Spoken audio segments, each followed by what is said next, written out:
नमस्कार बाजार, अगले हफ्ते में आप सभी का स्वागत है। मैं हूं स्वाति रायना। बताएंगे बाजार में आज का पूरा एक्शन, साथ ही कल माफ कीजिए सोमवार के लिए स्ट्रैटेजी और शेयरों में कमाई के शानदार मौके भी। और आप भी पूछ सकते हैं अपने सवाल, हमें फोन कीजिए 02223001634 पर, या फिर आप हमें 022230016 ऑनलाइन ट्विटर पर @ZBusiness अपने सवाल भेजिए #बाजार आज और कल लिखकर। और आपके सोमवार की तैयारी कराने के लिए जी बिजनेस के मैनेजिंग एडिटर से समझेंगे, अनिल जी से जानेंगे कि क्या रहे सोमवार के बाजार पर खास स्ट्रैटेजी। और खास एक्सपर्ट है हमारे साथ ट्रेड स्क्रिप्ट ब्रोकिंग के संदीप जैन। संदीप जी, स्वागत करते हैं आपका शो में। बातचीत का सिलसिला आगे बढ़ाएं उससे पहले आज के बाजार पर एक नजर डाल लेते हैं हम।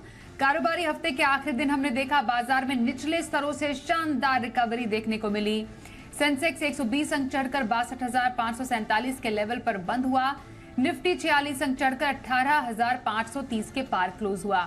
बैंक निफ्टी 148 अंक उछलकर 43,950 के करीब आज बंद होता हुआ नजर आया। और आइए अब समझते हैं जी बिजनेस के मैनेजिंग एडिटर अनिल सिंघवी से हफ्ते के आखिरी कारोबारी दिन बाजार में मजबूती की वजहें क्या रही।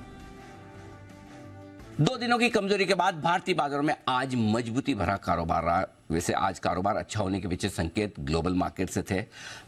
अमेरिकी बाजारों में अच्छी तेजी के साथ बाजार बंद होते दिखे और डाउ फ्यूचर्स भी सुबह से हरे निशान में।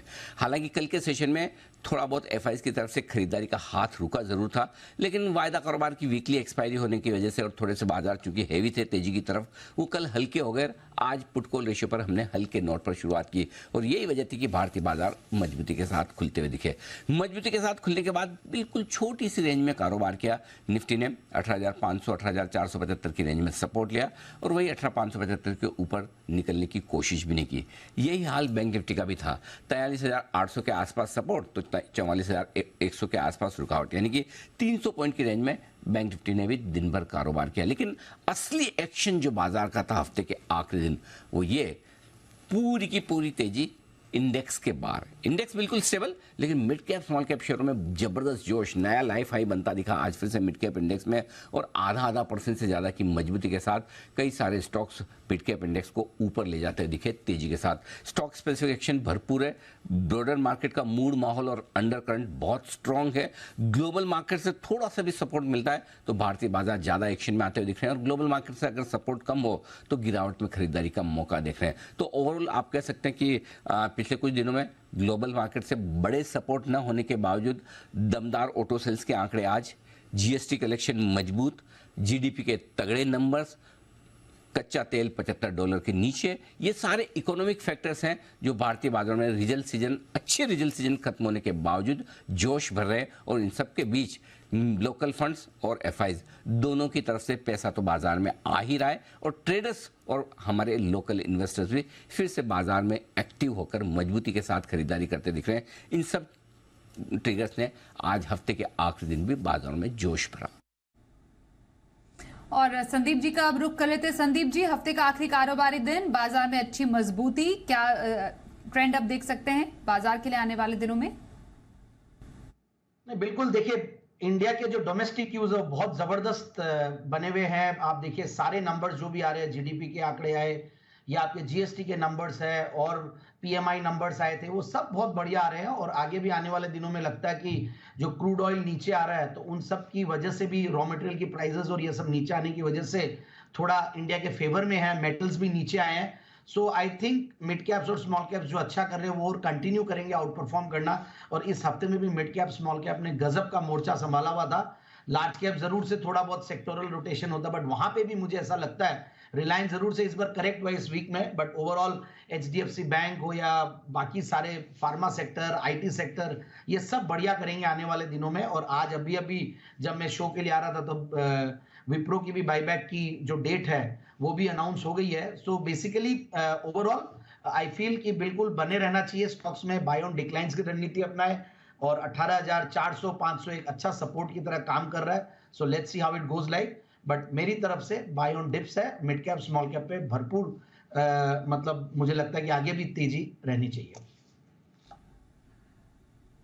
बिल्कुल। संदीप जी, पोजिशनल ट्रेड हफ्ते भर खरीदारी का नजरिया कौन से स्टॉक में आप देख पा रहे हैं?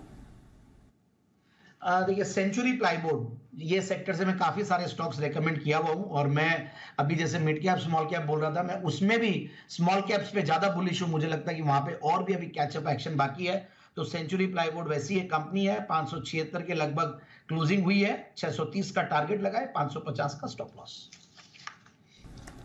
सेंचुरी प्लाईवुड में पोजिशनल खरीदारी की सलाह संदीप जी की तरफ से, और लॉन्ग टर्म की खरीदारी का स्टॉक कौन सा रहेगा आपका? लॉन्ग टर्म की खरीदारी के लिए एक मेरा फेवरेट स्टॉक है, वो है गरवारे टेक्निकल फाइबर्स, जिसका पुराना नाम था गरवारे वॉलरोप्स, और ये लीडिंग प्लेयर है टेक्निकल टेक्सटाइल्स में है, और गजब की पेडिग्री है, प्रोमोटर बैकग्राउंड, और एक एज ओल्ड कंपनी, 1976 से कंपनी कार्यरत है, और multi divisional multi geographical technical textiles company, world class innovative solutions बनाती है, aquaculture cage nets, fishing nets, sports nets और safety nets, agricultural nets, coated fabrics, polymer ropes, ये सारे इनके प्रोडक्ट्स है। और कंपनी सिंथेटिक कॉर्डेज की इनफैक्ट पायनियर है इंडिया के अंदर, ग्लोबल प्रेजेंस जैसा मैंने बताया 75 कंट्रीज में है, और कंपनी अच्छा खासा एक्सपोर्ट्स की वजह से जो सुपरस्टार या एक्सपोर्ट स्टार एक्सपोर्ट हाउस का स्टेटस है, और स्पोर्ट्स गुड्स में और स्पोर्ट्स नेट्स में लार्जेस्ट एक्सपोर्टर का भी अवार्ड मिला हुआ है कंपनी को।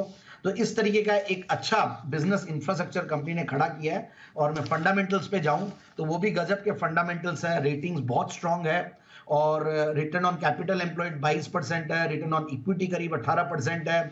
पिछले अगर 5 साल की प्रॉफिट की क्या कर देखें तो 11-12% के लगभग है, और कंपनी के प्रॉफिट मार्जिन भी बढ़िया हैं, इस बार इनफैक्ट बढ़ के आए हैं। मार्च का क्वार्टर बढ़िया रहा कंपनी के लिए, 71 करोड़ का मार्च 2022 में पैट के सामने 78 करोड़ का पैट है, जो कि हाईएस्ट एवर क्वार्टरली पैट्स, और एनुअलाइज प्रॉफिट्स भी देखें तो मार्च 2023 में हाईएस्ट एवर प्रॉफिट्स है 172 करोड़ का। और कंपनी का मैनेजमेंट तो जबरदस्त है, कई अगर मैं रेशियोज देखूं वो सब इंप्रूव होते हुए दिख रहे हैं, और प्रोमोटर्स की स्ट्रॉन्ग शेयर होल्डिंग है 53%, एफआईआईज डीआईआईज करीब 16% के लगभग होल्ड करते हैं। तो मेरे हिसाब से स्टॉक को इन लेवल्स पे लिया जा सकता है। टेक्निकली एक सबसे बढ़िया बात है, ये स्टॉक में जिनको फोमो हो रहा है कि हमने मिड कैप स्मॉल कैप की रैली मिस की है, तो ये स्टॉक वैसा है जहां पे ये प्रॉब्लम सॉल्व होगी, और ये स्टॉक बहुत ज्यादा नीचे के लेवल से चला नहीं है। ऊपर का लेवल 3750 का, उसके सामने 3000 के लगभग चल रहा है, 3080 के लगभग। सो अच्छा खासा कुशन भी है, डाउनसाइड रिस्क कम है, इस लेवल पे खरीदना चाहिए। 200 डेमा के ऊपर क्लोजिंग दिया है, सो मुझे लगता है कि ये स्टॉक आराम से यहां से लेंगे तो 3570 3650 के टारगेट के लिए, तो 3570 3650 के टारगेट के लिए गरवारे टेक फाइबर्स।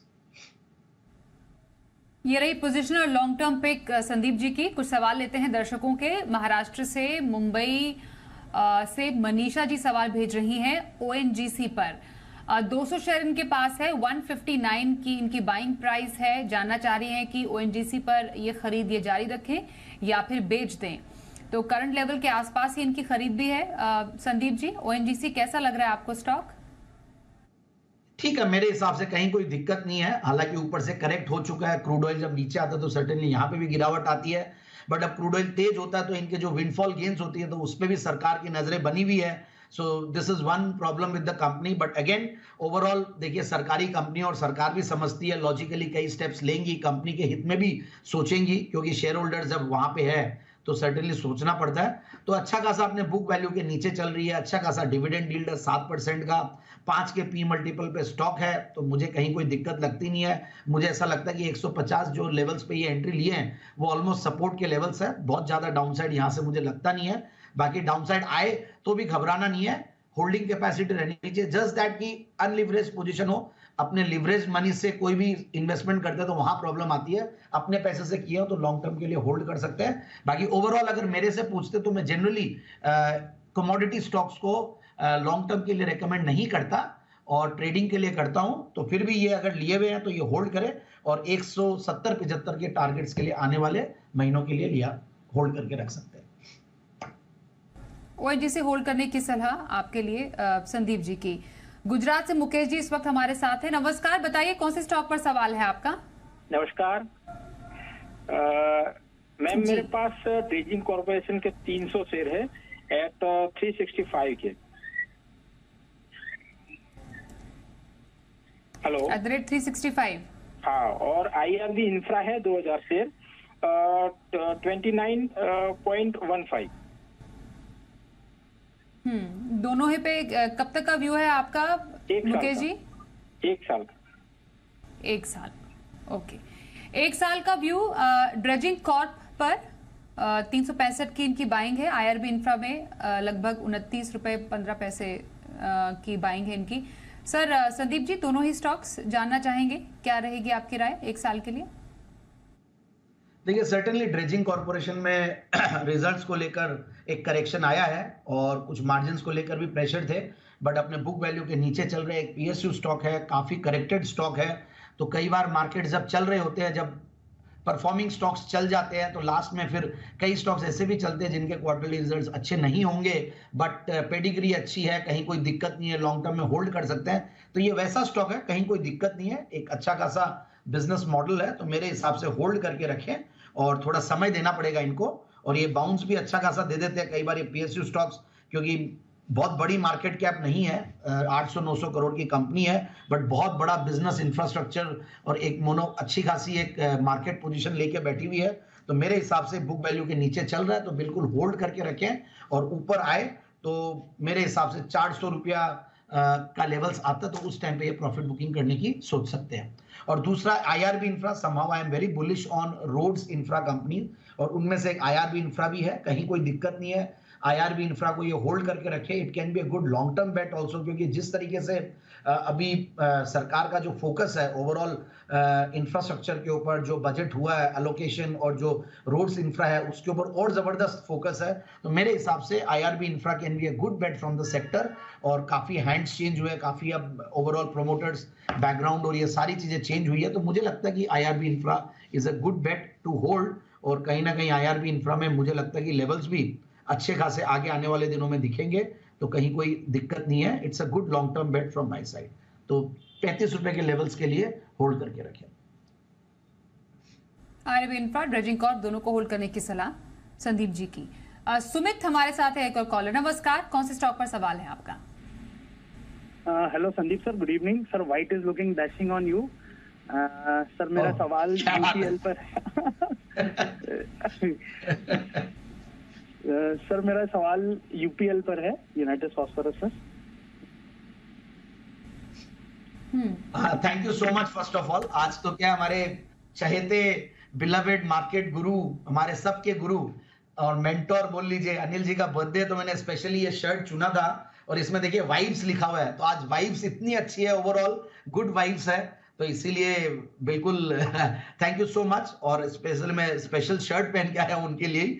और यूपीएल पे देखिए मैं ओवरऑल बहुत ज्यादा वो नहीं रहता हूं, बुलिश नहीं रहता हूं, क्योंकि मुझे संभाव कुछ ना कुछ पास्ट में कुछ इश्यूज रहे हैं जिसकी वजह से ये मेरे रडार पे बहुत ज्यादा आता नहीं है। बट एक चीज है कि ये एग्री इनपुट्स की कंपनी है, ये सेक्टर मेरा फेवरेट है। और दूसरी बात, ये भाव अभी बढ़िया है, अच्छा खासा करेक्टेड स्टॉक है, तो कहीं कोई दिक्कत वैसी लगती नहीं है। बट डेट्स अगेन बुक्स में और one of the largest agri inputs company in the country, तो क्वार्टरली रिजल्ट भी ठीक ही थे, कहीं कोई दिक्कत नहीं है। तो मेरे हिसाब से मतलब ठीक तो क्या बोलूंगा, बहुत ज्यादा अच्छे भी नहीं है, तो ठीक है। टॉप लाइन वगैरह थोड़ी बढ़ के आई थी, तो मेरे हिसाब से होल्ड करें और बाउंस पे निकल जाए। और दूसरे कई स्टॉक्स हैं इसी सेक्टर में, आप वहां पे ध्यान दे सकते हैं। ओके, तो ये रही आपके स्टॉक पर राय। झारखंड से दीपक जी से भी बात कर लेते हैं। नमस्कार, बताइए कौन से स्टॉक पर सवाल है आपका? Hello ma'am. Hello Sandeep sir. Sir मेरे पास इंटेलेक्ट डिजाइन एरिना का 200 शेयर है, 500 के बाइंग लेवल है, उसे क्या करना है सर? और एक आईटीडी सीमेंटेशन, ये सर मेरा 120 की बाइंग है, इसे मैं सेल कर दूं या फिर 200 से ऊपर जाने की उम्मीद है सर इसकी? ओके देखिए अच्छा खासा चल चुका इंटेलेक्ट है। डिजाइन और आईटीडी। या आईटीडी सीमेंटेशन भी again one of my favourite infra companies है, और काफी नीचे के लेवल से स्टॉक को रेकमेंड करते आ रहे हैं। मुझे याद है 70-80 के लेवल्स पे भी किया था। और अब जिस तरीके से अभी थोड़ी देर पहले आईआरबी की बात हो रही थी, तो ये स्टॉक भी मेरे दिमाग में चल रहा था। सो आई फील कि आईटीडी सीमेंटेशन देखिए अच्छा खासा मूव दे चुका ऑलरेडी। अब मैं ये भी नहीं बोलूंगा कि इससे एग्जिट कर लिया जाए, क्योंकि अभी भी स्टीम काफी बाकी है, वैल्यूएशंस महंगे नहीं है और अपने हाइज के आसपास ही चल रहा है। तो यही राय रहेगी कि थोड़ा बहुत अगर पार्शियल प्रॉफिट बुकिंग हो वो किया जा सकता है, और वो भी मगर 185-90 के लेवल्स पे हो तो करें। बाकी इंटेलेक्ट डिजाइन एरेना अगेन मुझे ये स्टॉक अच्छा लगता है आईटी स्पेस में, अगर मिड कैप आईटी स्पेस की बात करें।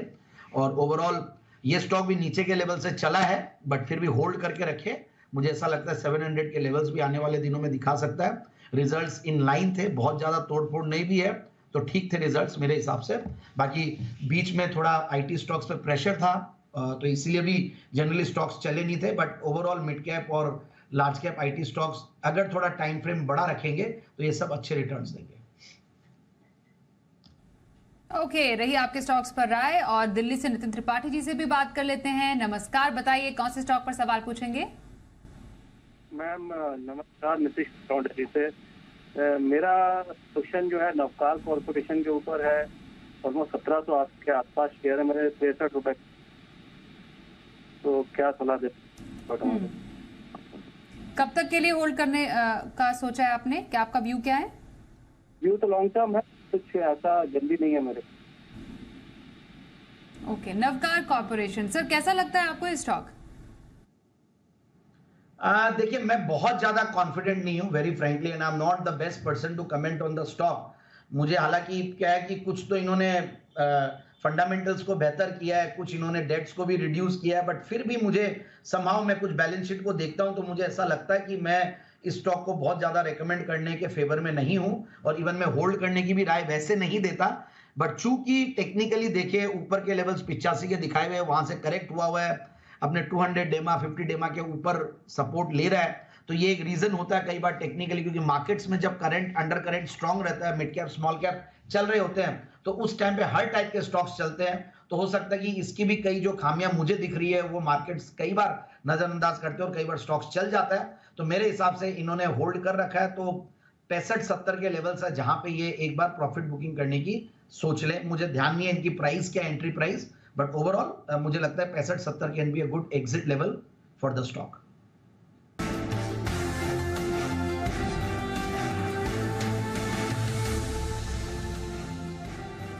सोमवार के बाजार के लिए खास स्ट्रैटेजी और क्या रह सकते हैं अहम संकेत, समझते हैं अनिल जी से।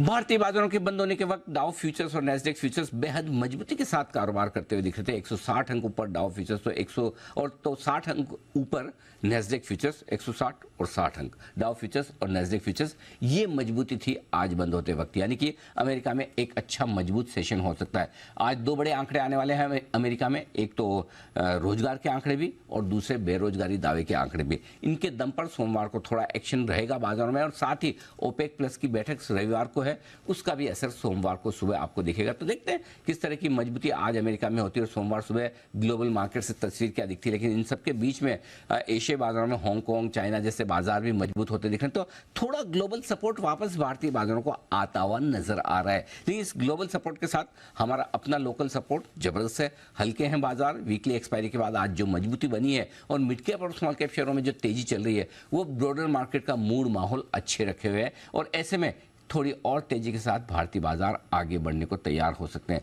सपोर्ट जो है सोमवार के लिए भारतीय बाजारों का, वो 18,340 से 18,400 की रेंज में रहेगा, और ऊपरी स्तरों पर 18,625, 18,660 के आसपास की रेंज बाजारों की हो सकती है।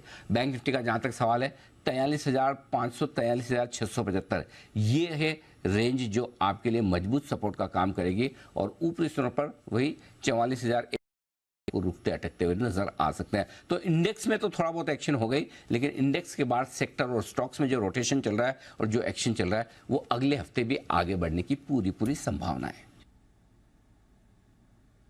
और आइए देखते हैं सोमवार के लिए ऑप्शन स्ट्रैटेजी, और इसके लिए हमारे साथ हैं आज खास मेहमान, और उनसे बातचीत करते हैं। हमारे साथ है मोतीलाल ओसवाल के चंदन तापड़िया। चंदन जी, स्वागत करते हैं। सोमवार के बाजार के लिए कहां पर आपको मौके नजर आ रहे हैं? देखिए, बाजार में जिस हिसाब से हर हल्की सी गिरावट में खरीदारी आ रही है, ओवरऑल बाजार का दिशा और दशा है वो एक सकारात्मक रवैया लग रहा है। हमारा मानना है कि 18,442 निफ्टी में सपोर्ट रहेगा, और इस सपोर्ट के साथ कहीं ना कहीं 18,666 और फिर थोड़े दिनों बाद में 18,888 के नए कीर्तिमान स्तर यहाँ पे देखने को मिलने चाहिए। तो दो ऑप्शन की बात करें, एक तो डिफेंस से रहेगा HAL, हिंदुस्तान एरोनॉटिक्स लिमिटेड। काफी अच्छा प्राइस एक्शन यहाँ पे देखने को मिला है, कंसोलिडेशन ब्रेकआउट हुआ है, मोमेंटम बरकरार रहना चाहिए। इसके लिए यहाँ पे 3,200, 3200 की कॉल लेने की सलाह रहेगी। लगभग 81 रुपए के आसपास चल रही है। हल्के से डिप में ये कॉल खरीदें। 55 रुपए का सपोर्ट रहेगा। ऊपर में 135 140 तक के टारगेट हिंदुस्तान एरोनॉटिक्स के 3200 की कॉल में बन सकते हैं। वहीं दूसरा ट्रेड सेटअप हम रियल एस्टेट से ढूंढना चाहेंगे, वो रहेगा डीएलएफ। डीएलएफ में काफी अच्छी एक चाल देखने को मिली है। लॉन्ग के बिल्टअप इंटेक्ट है। पॉजिटिव प्राइस एक्शन इंडिकेट कर रहा है कि 515 520 तक का रनअप आना चाहिए। तो इसके लिए डीएलएफ की 500 की कॉल लेने की सलाह रहेगी। हल्के से डिप में ये कॉल खरीद सकते हो। 7 रुपए का सपोर्ट रहेगा। हमारा मानना है ये कॉल ऊपर में लगभग आपको 18 से 19 रुपए तक के टारगेट दिखा सकती है। जी धन्यवाद करेंगे चंदन जी सोमवार के ऑप्शन स्ट्रैटेजी के लिए। और सोमवार के बाजार में कैसे मौके नजर आ रहे हैं आपको संदीप जी? बिल्कुल, मैं जब भी मिड कैप्स और स्मॉल कैप्स अच्छे चल रहे होते हैं तो मैं जनरली 2 पिक्स लाता हूं। एक में इंट्राडे एफएनओ पिक के तौर पे जो कस्टमर है वो तो लाना ही है। तो ग्रासिम इंडस्ट्रीज है इंट्राडे एफएनओ पिक के तौर पे 1708 पे बंद हुआ है। 1750 1760 ये टारगेट है और 1690 का स्टॉप लॉस। और प्रीकॉल बोल लीजिए PRICOL, ये है इंट्राडे कैश मार्केट पिक के तौर पे, जिसको मैंने जेम्स में भी नीचे के लेवल्स पे रेकमेंड किया। टारगेट्स अचीव हुए, अब वापस से बहुत बढ़िया लग रहा है। Auto ancillary is doing well. तो 239 की करंट मार्केट प्राइस थी, बंद होने वाली प्राइस, और 247 250 का टारगेट लगाए। और जो भी मैंने स्टॉक्स रेकमेंड किए ये मेरे निजी होल्डिंग में नहीं है, बट ओवरऑल हम हमारे क्लाइंट्स को या ओवरऑल इधर उधर हमने रेकमेंड किए हुए हो सकते हैं। ओके सर, एक बार फिर से आपके जो इंट्राडे 2 पिक्स हैं एक बार लेवल्स उनके रिपीट कर देंगे दर्शकों के लिए। या ग्रासिम है 1708 पे बंद हुआ था। 1750 1760 का टारगेट, 1690 का स्टॉप लॉस। ये हो गया Grasim FNO pick, intraday FNO pick. और प्रीकॉल बोल लीजिए PRICOL, प्रीकॉल लिमिटेड, ये कैश मार्केट पिक के तौर पे दिया है मैंने। 239 की क्लोजिंग प्राइस थी, 247 250 का टारगेट, 235 का stop loss. Intraday cash market pick के तौर पे प्रीकॉल। ओके, बहुत धन्यवाद संदीप जी आपका हमारे साथ आज के इस कार्यक्रम में शामिल होने के लिए। बाजार अगले हफ्ते में, बस इतना ही।